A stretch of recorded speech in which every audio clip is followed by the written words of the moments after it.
বিকেলের নাস্তায় যদি হয় স্যান্ডউইচ, তাও আবার হেলদি হোমমেড, তাহলে বিষয়টা কেমন হবে? ইয়েস গাইস, আজকে আমি এটাই বানিয়েছি। হ্যালো, আসসালামু আলাইকুম, this is Sharna from Sharna's lifestyle and blog. আবারও একটি মিনি ব্লগ নিয়ে চলে আসলাম আপনাদের মাঝে। তো আজকে আমি বিকেলের নাস্তায় তৈরি করেছিলাম আমার নিজের হাতের স্যান্ডউইচ, যেটা খেতে হয়েছিল একদম ইয়াম্মি, আর দেখতেই পারছেন একদম সফট, পুরা কেকের মতো হয়েছিল। তো বেশি কথা না বলে চলুন ভিডিও শুরু করা যাক। এখানে আমি নিয়ে নিয়েছি বিটরুট, এটা হচ্ছে আমি গ্রেট করে নিয়েছি, আর নিয়েছি বাঁধাকপি, এটা আমি কেটে নিয়েছি। কেটে নেওয়ার থেকে গ্রেট করে নেওয়াই ভালো ছিল, কারণ কেটে নিয়েছি তো এই জন্য একদম ঝুরঝুরা হয়েছে, পড়ে যাচ্ছিল। তো একে একে সবগুলো উপকরণকে আমি মেয়োনেজ দিয়ে মিশিয়ে নেব।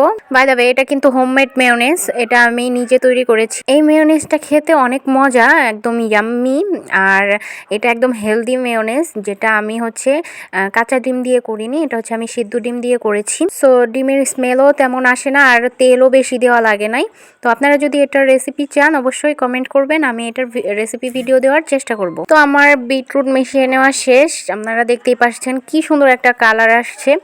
আমার হাতের কাছে গাজর ছিল না, এই জন্য আমি বিটরুট নিয়ে নিয়েছি, যেহেতু আমার বাসায় বিটরুট ছিল। আর এখানে মানে একদম ফিক্সড করা না যে গাজর দিতে হবে, শসা দিতে হবে, এটা দিতে হবে, ওটা দিতে হবে, এরকম না। আপনার হাতের কাছে যা থাকবে আপনি ওটা দিয়েই তৈরি করবেন। তো আমার হাতের কাছে বিটরুট আর হচ্ছে বাঁধাকপি ছিল, এই জন্য আমি হচ্ছে বিটরুট আর বাঁধাকপি নিয়েছি।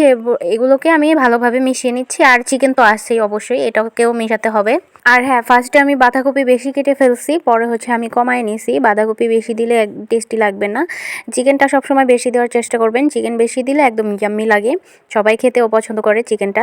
এই জন্য বাঁধাকপি কমিয়ে আমি হচ্ছে চিকেনটা বেশি দিয়েছি। তো এই তো আমার সব কিছু মিক্সড করা শেষ, চিকেন, তারপরে হচ্ছে বাঁধাকপি, তারপর বিটরুট। এরপর আমি হচ্ছে ব্রেড নিয়ে নিব। এখানে আছে, আমি দেখাচ্ছিলাম স্বপ্নিল প্রিমিয়াম ব্রেড নিয়ে নিয়েছি। তো আমার বাসায় এটা ছিল, আমি এটাই নিয়েছি। তো আপনাদের বাসায় যেটা থাকবে আপনারা ওইটাই নিয়ে নেবেন, এখানে কোনো ফিক্সড না যে এটা নেওয়া যাবে এটা নেওয়া যাবে না।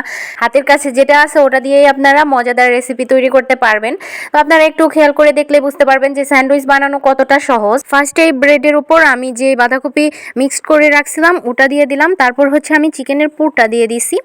তো দেওয়ার পরে হচ্ছে আমি হচ্ছে বিটরুট দিয়ে, তারপরে হচ্ছে সেকেন্ড ব্রেডটা দিয়ে দিব উপরে, একদম ওরিও বিস্কুটের মতো। তো এরপরে হচ্ছে এইভাবেই আপনারা খেতে পারেন, কিন্তু আমি হচ্ছে একটু কাটার চেষ্টা করতেছিলাম, যেহেতু ফার্স্ট টাইম বানাচ্ছি এই জন্য আমার একটু কাটতে অসুবিধা হচ্ছিল, কিন্তু খারাপ হয়নি, আর খেতে এত মজা হয়েছে, এত মজা হয়েছে।